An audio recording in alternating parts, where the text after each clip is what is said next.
I had sent you a text message yesterday. Not sure if you received it. I don't have a cell phone. Oh, makes sense. How do you like that? You don't have a cell phone? I know. How do How do you you like? survive? Oh my gosh, you sound like the kids. I do That's, because it's like everything is on a cell phone. yeah, not for this kid. Well, I salute you for that. It's part of my brand, Munira. I mean, I'm a rabid environmentalist, and in 2009, I was a show. I did an environmental show on a cable TV program, and in 2009, I did one on cell phones, and this is before all the smart things.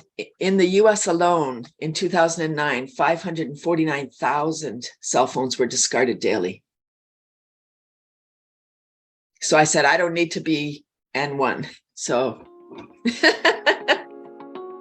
Have you figured out your niche? Are you helping adding value to other people's lives? Then you're in the right place. Welcome to Munira's Musings with your host, Munira Zahabi.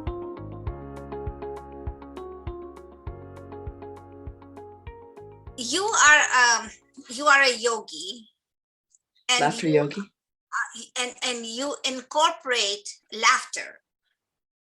It's not that I'm a yogi. I'm a laughter yogi. It's not yoga and laughing. It's just laughing. Okay, why is this important? Oh, it's important because we have a global mental health tsunami at the moment, particularly since 2020. Everybody's in this together. Some are struggling more than others. Laughter's the best medicine. So laughter gets us, it's the fastest happiness hack. Laughter, when we laugh, we're totally present. We can't be thinking about yesterday or tomorrow. We're right here, right now. And we're secreting the love drugs, dopamine, oxytocin, serotonin, and endorphins versus cortisol and adrenaline. So thank you, ladies and gentlemen, if you're joining us. Today is a wonderful day. It's a beautiful Monday because we have a beautiful guest who talks about laughter. Cathy Nesbitt, welcome to Munira's Musings. Thank you, Munira. I'm excited to be here. Welcome, welcome. We had a few hiccups in this morning, but we are on the show. We are live. We are happy. And we are here to tell you that laughter is the best medicine. I'm not here to tell you, but she will. Cathy she's going to share a little bit about herself. Go ahead. I will. Yeah. So my working title is Cathy Crawly, Laughing Bean Queen.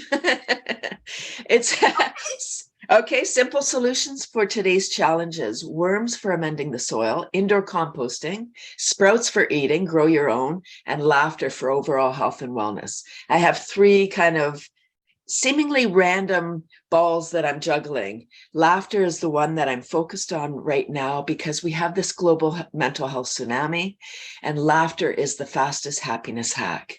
Laughter gets us out of stress and into joy. It's our birthright, Munira. We are destined for joy, but we get in our own way. I know you're an international speaker and coach, and you help people to find their way, to navigate. That's what I'm here to do as well, but through laughter. Laughter really does bring us to the present. I like that. I love that a lot. But let's go back, because as the niche navigator, how did you get into this line of work, right? So let's talk about that. So have you worked in corporate before? You just told me that you had done a TV show on cell phones. So you've been working at this for a long time, and you have seen everything that is not needed, you discard, right? It seems to me that you purge things that you don't need. Because here's a wonderful fact about my guest that I just found out, is that she doesn't have a cell phone. Now, I asked her, how do you survive? And she said, you sound just like the kids. Well, we all have a cell phone, and God forbid you lose your cell phone or you misplace it, or God forbid you are away from it for half an hour. So Cathy, tell us a little bit about how you came into this line of work and, just a short version. Absolutely. So it's the 20th anniversary of my worm composting business. And I came into laughter through worms because I'm on this mission to put worms in every living space. And I know sounds really creepy for some people. It's early in the morning for some people. Maybe they're having breakfast. So I'm located in Ontario, north of Toronto, and our landfill closed in 2002, and we started to export garbage to the United States, 1,000 trucks a week. Wow. And I had a solution, indoor composting with worms. So I set about to, tell everyone you need worms in your house. And I didn't realize that people don't buy what they need, they buy what they want. And they didn't want worms. Right? Yeah. So I did a lot of education. I've done a lot of work trying to educate people about this. And 2012, one more person said, "Ew, worms in the house." And I heard it. It hit my heart. And I thought, how am I going to do this? I got all in my head, questioning everything. Why am I doing what I'm doing? Why do I care so much? Why don't people want worms? And then I was introduced to laughter yoga. And laughter yoga is not about doing yoga and laughing. It's intentional laughter exercises designed to make us feel good. Started in 1995 by a medical doctor, Dr. Madan Kataria, and his goal is world peace, Munira. Like, how beautiful is that? I want to jump on that bandwagon. Oh, I did. So it's not jokes or comedy, because we know jokes are often cultural, right? They're about somebody. If a joke is about somebody, it's not funny for them. Yeah. So not cool. So this is just laughter, like little games to inspire the laughter. There's clapping and chanting. So when we're clapping palm to palm. So we're activating the meridians. So we actually get energy when we clap like this, like a seal. Oh, oh, oh. And there's a rhythm, 1, 2, 1, 2, 3, and it's ho, ho, ha, ha, ha. As soon as we say ho, if we put our hands on our belly and say ho, ho, we can feel our diaphragm moving. And that's the beautiful part. So you think that's the reason Santa Claus says that a lot? Ha, ha, ha. I think so. Okay. Ho, ho, ho, ho. Right. For energy. He's a jolly sort. He is. And we're not going to discount that because we like him. Right? Yes, we're attracted to his beautiful high vibe energy. Maybe his gifts too. I don't know. Side benefit, right? Right. Yeah. So when we're laughing, we're totally present. As I said before, we connect, we're making eye contact, and we're not on our cell phone, right? We're not looking here. We're looking at each other. We're connecting, and it helps us deal better. When we're stressed, we're not breathing properly. We're maybe doing short, like panting breathing. Laughing, it oxygenates our beautiful brain. I'll give you a wonderful example, and everybody can relate to this one. Ever lost your keys, phone, glasses, and you got to go? You're like, I gotta leave. Where are my keys? And so you're flapping around. Maybe you're yelling at people. Come on, I gotta go. I'm going to be late. When we go into stress, the stress center in our brain, the amygdala, has not evolved. So it believes that we're in imminent danger, and it reacts as if. So secreting all of those stress chemicals, now our body needs to manage that. Plus, we're not breathing because we don't need our answering machine. We need all that fluid to go into our muscles so we can get out of there, right? Escape from the saber-toothed tiger that doesn't exist anymore. So it's fascinating. So if we can manage our stress, we can have a much better life. And stress is related to something like 90% of today's illnesses. That is so amazing, right? These are statistics that have been shown over and over and over again. We go to the doctor, the first question they say, your blood pressure is high, are you stressed? All these questions are there. It's an underlying issue, and it's impacting a lot of patients, right? I'll just call them patients. I see that because I work in a clinic and I see that a lot. Oh, patients come in, blood pressure is high. Give them 10 minutes, the blood pressure goes down a little. Oh, I'm just stressed because I came here. But stress is an underlying issue. And even though they studies about laughter, they studies about yoga, right? And they studies about exercising, still people's health is at risk. So why is it that we have all these anecdotes to take care of? Why do we have still stress in the world? Yeah, because we're looking at the news. I recently learned that our brain is wired for negativity. So when we watch the news, we're compelled, we watch it, all of those images, all of that, the verbiage, they really have it down to an art. So they keep our eyes on that newscast, or social media, same, like it's designed to get us incensed, to make us emotional, like to make us mad and make us scared and angry and frustrated. All of those are low vibrating energies. Laughter is simply an energy. This is just an energy. So when we're laughing, we're high vibration. We're really vibrating at a very high level when we're laughing. And when we laugh as a group, I don't know if you know about NLP, neuro linguistic programming, but when we breathe together, we get in rapport and we're breathing like a one machine. Same when we're laughing, ha ha ha. We're all connected because we're vibrating at the same frequency. So what you're saying, that if everybody became a collective group, there would be less stress?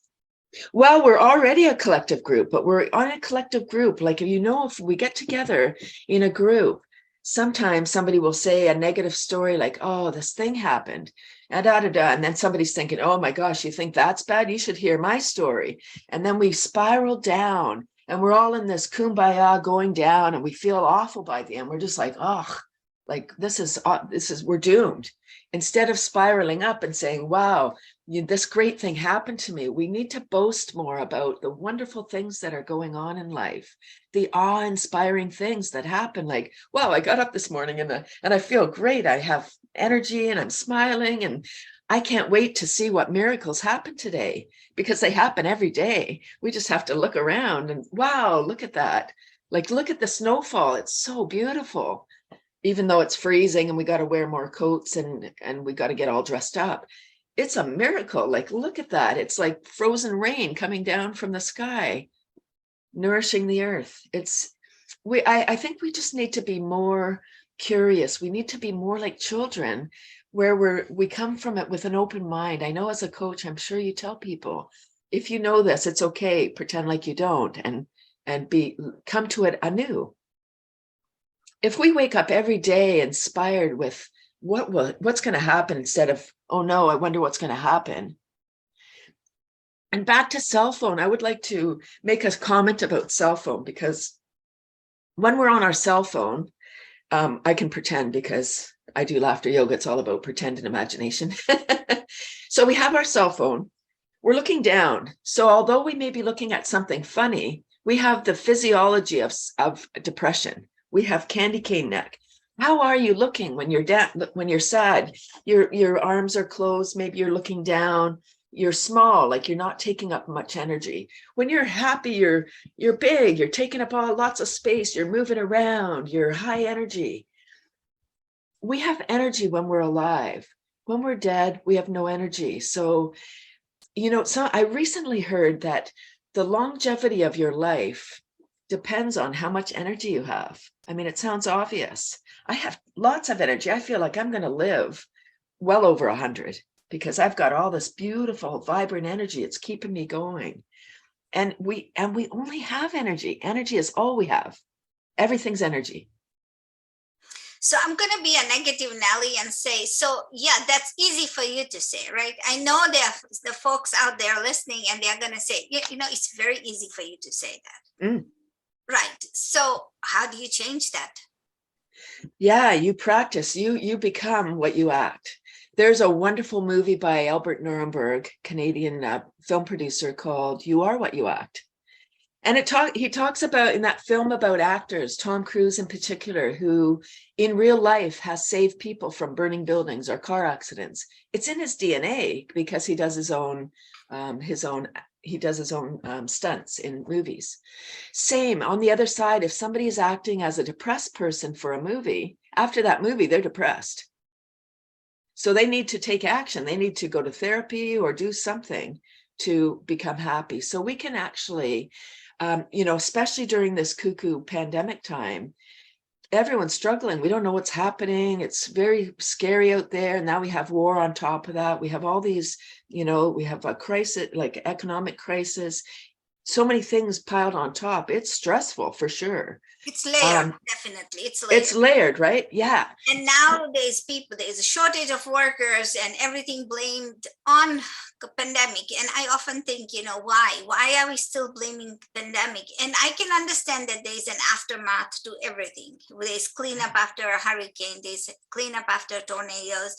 And so that happens. But why are we still blaming COVID for a lot of things? Because people decided they were lazy? I'm not sure, but I think there's so much fear and we've bought into the whole program. So we're still kind of stuck in that whole thing of unknown. So when we're unsure, we're unaware, that's when we get in stress, we get afraid. So I'm asking people to step aside from that.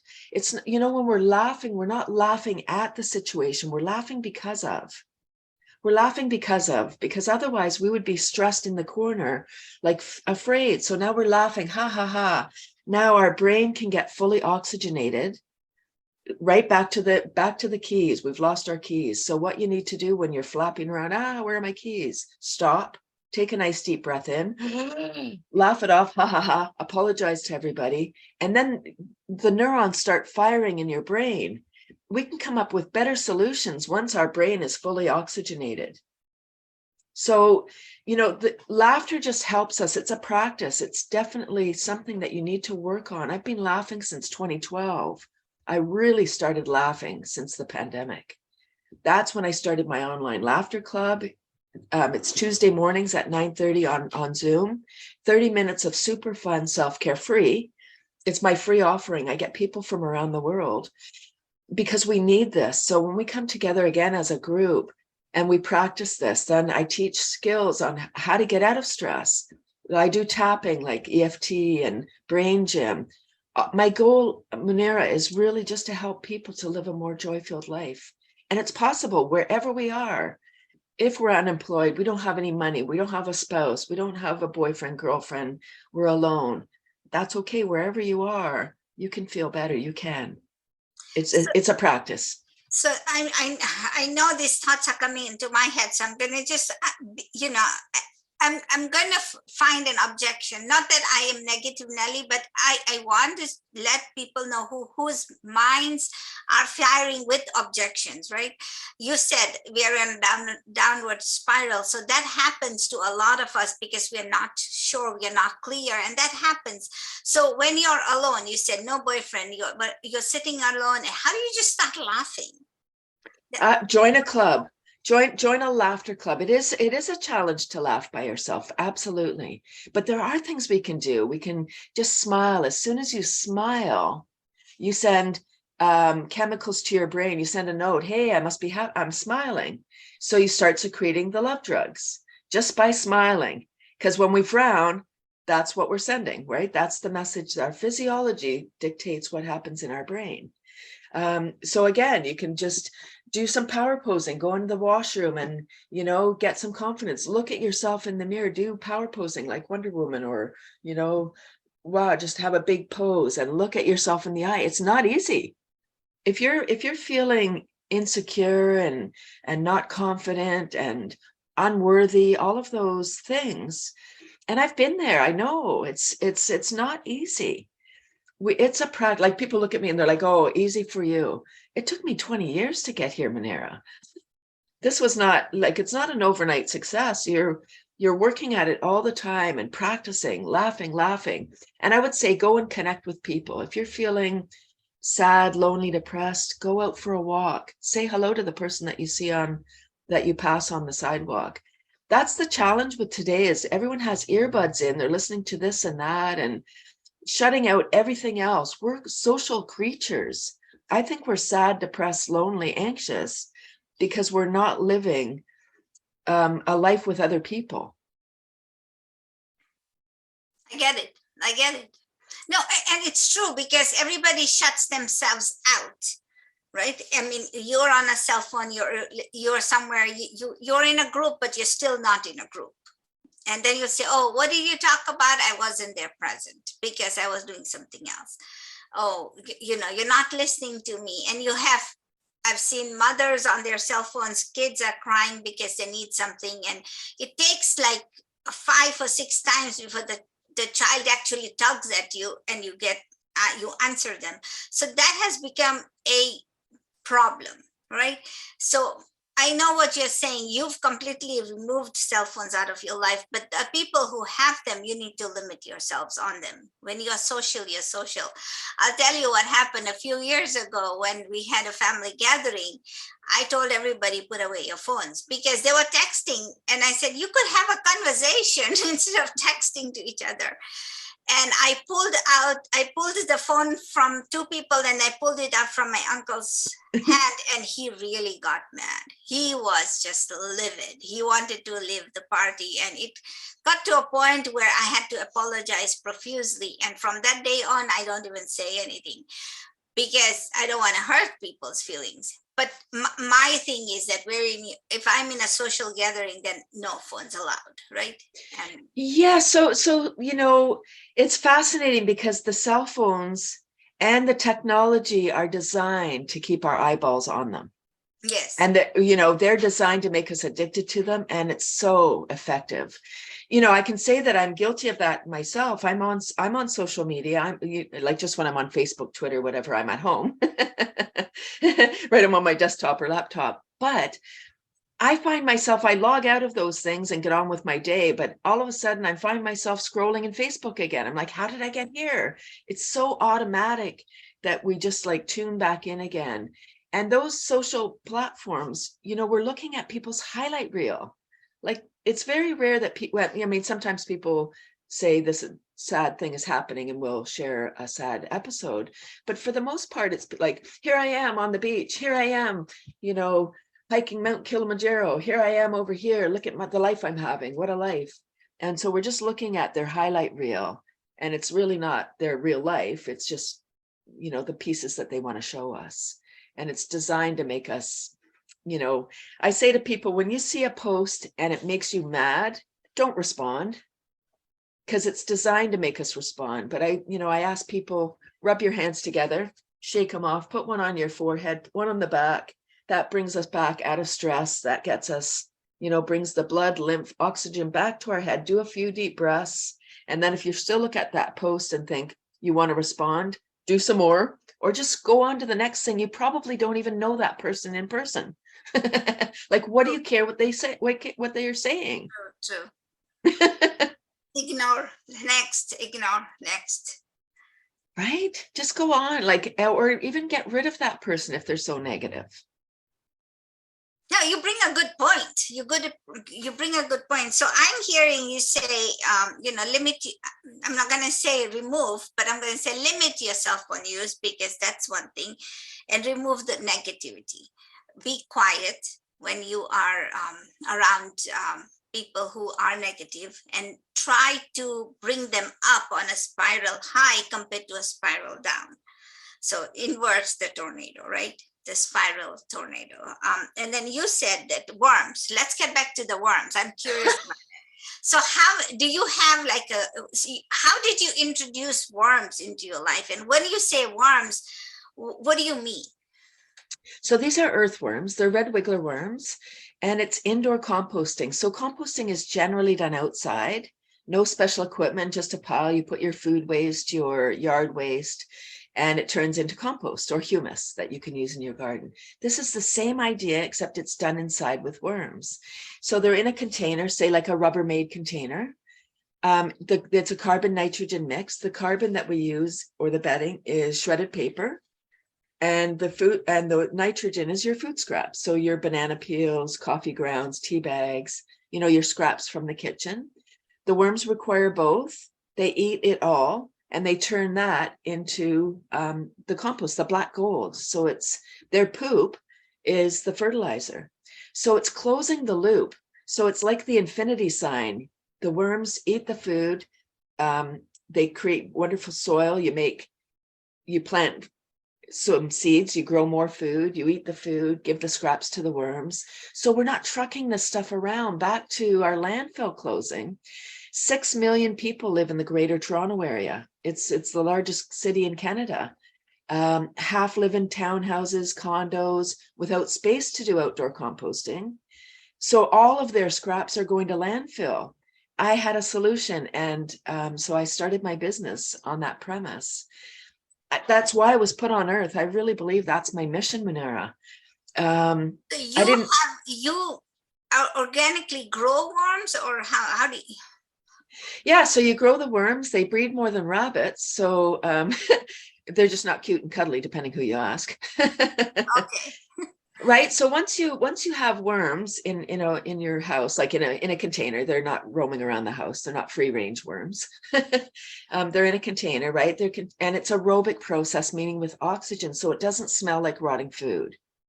It's actually a beautiful, clean process, even though it sounds like, this is weird. It's different. It's odd. But it's something that we all need to do. We just finished COP27 and in Egypt, and managing our food waste is one of the things that we can all do to help mitigate climate change. Because that food waste, once we smell the food waste, now it's turned into gas. Now it's methane, one of the most powerful greenhouse gases that we know of. Okay, good. So when you talk about, so now let's get to the niche part of it. When you say your business is worms, if I was to contact you and I said, I need to start my composting, what do you give me? So I have containers, like a whole system. If people want to buy a system, I have system. It looks like a stool, and I will set you up worms, bedding, everything, and then my toll-free like worm hotline. And for the do-it-yourselfers, you can just get your own container, like a Rubbermaid, whatever, and I will give you instructions on how to set up the bedding. It's shredded paper, soil, whatever, a little bit of stuff, and then how to manage it. It's really quite simple. Just adding your food scraps in, the worms eat it. Like, feed them and leave them, right? If we look at worms in the nature, they live underground. We don't even see them. Nobody's managing the worms outside. They just manage themselves, and their population gets managed by the birds and the moles and the critters, because they're pure protein. So I believe they breed so much because they're feed for a lot of critters. So now you've got my curiosity piqued. So when you like, I have a compost, I have whatever, worms and everything. So how often do I fill it in, and how long, how does the recycle process go on? Or do I have to have multiple containers? Yeah, so no, just one container. You're adding your food scraps in. It's about maybe 3 to 5 months. The worms, you're adding your food weekly, and the worms are managing it all. You're adding paper, you're adding food scraps. About 3 to 5 months, the worms are going to convert it all. There's going to be some remaining, so you'll take out the visible stuff, add that back in for the next time, and then you're left with this beautiful black gold. So to separate your worms and your compost, you do a little bit of a harvest, and there's a system for that. You dump it out, put it in round piles. The worms are photosensitive or afraid of the light. They go down into the piles. So there is a little bit of work involved a couple times a year where you're separating the worms. If you have kids, they can do that. If people are afraid of worms, they don't have teeth. They can't harm us. They don't carry any diseases for humans. These are beautiful creatures, and I believe they were put here to help us with this time, which is our garbage crisis. Our food is broken. We've done a lot of monocropping. So I really did start my business as a waste management tool, But then I quickly realized that it's the soil, the black gold that the worms are producing, that's adding the nutrients back into the soil. It's wonderful plant food. The plants and the worm compost have this symbiotic relationship.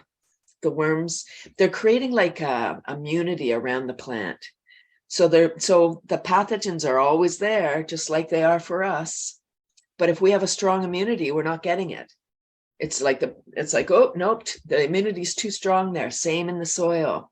It's like, oh, look at that juicy root. I'll go get it. And then it's like the pathogen can't get in there because the soil is so strong. So people will ask me, are you a gardener? And I say, no, I'm a soil maker. If you look after the soil looks after the plants. Okay. Like right now, we're putting a lot of chemicals on because our soil is depleted of the nutrients. It's a building process. So if we keep on adding the compost, adding, we're building it up. We're building the soil. That's what we need. It's not like spraying it one time and yeah, that one plant might be fine because the chemical engineers are very smart. They've made that process work, but they're doing nothing for the soil except damaging it further. They're killing more microbes. And the chemicals now, I'm not saying anything new. They're more insidious than ever. And they're not designed to wash off. People think they can take that apple and just wash it underwater.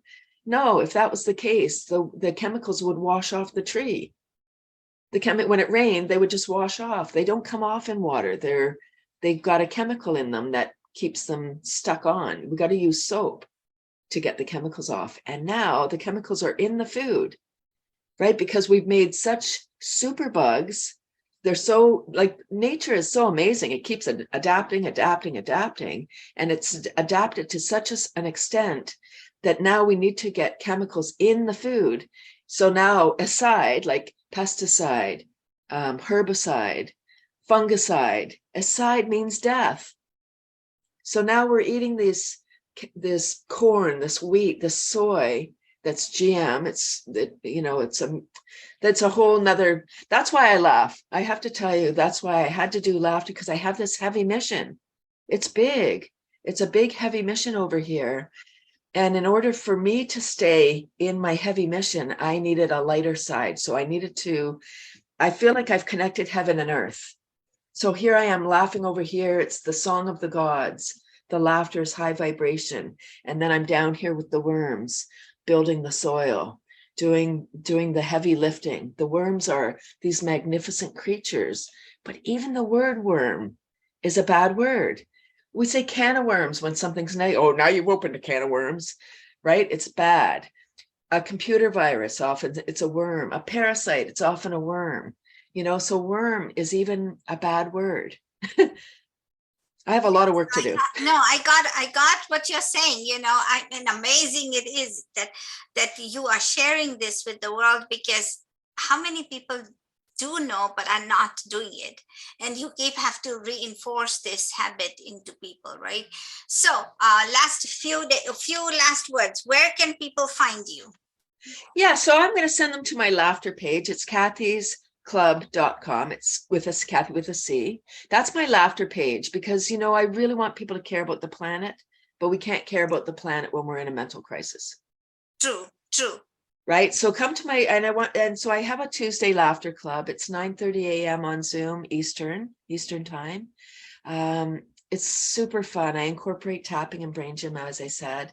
I'm on Facebook, Twitter, LinkedIn, and I'm kind of all over the place. I'm very visible. Connect with me, everybody. I would love to have a chat. And what should one person do to, like you said, connect with other people, but to encourage less stress and to be happy? What should they do if they're alone and they can't find something else? The best thing that people can do if they're feeling desperate, frustrated, anxious, any of those low vibrating things, this is going to sound really weird, but go and do something for somebody else. Okay, got it. Right? Go out for a walk. If you see somebody struggling, maybe it snowed where you are, go shovel the driveway for somebody. Help somebody walk across the streets. Help somebody with their bags. Say a nice thing to somebody. If you see somebody homeless, stop and talk to them. All of these things, we are social creatures. If we can connect, if we're feeling lonely and isolated, then we need to go and connect with somebody. Go and ask them how their day is going. And you'll see, once you ask somebody, hey, how are you doing today? Is today an okay day? And maybe they're going to tell you something wonderful or something sad, but just sharing something with somebody, it's that magic moment. It's that miracle moment. And we can find them every day. Ladies and gentlemen, much as we want to continue this conversation, we have to come to a close. And so now you have it. You want less stress in life, laugh a lot, and have warmth in your hearts, because this is a global crisis, as Cathy is saying. We just need to fix it so that we have good food on our tables. This is healthy without the eyesight, right? Love it. Okay. So, ladies and gentlemen, connect with Cathy. A little bit of laughter could do a lot of good, right? Enjoy your week. This week is Thanksgiving. We will see you next week on Monday with another guest. So tune in for that, and we will see you later on. Have a good week.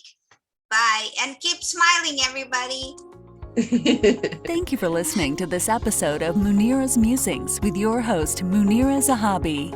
If you enjoyed our show, please share and subscribe to this channel. And for more content, please join our Facebook group.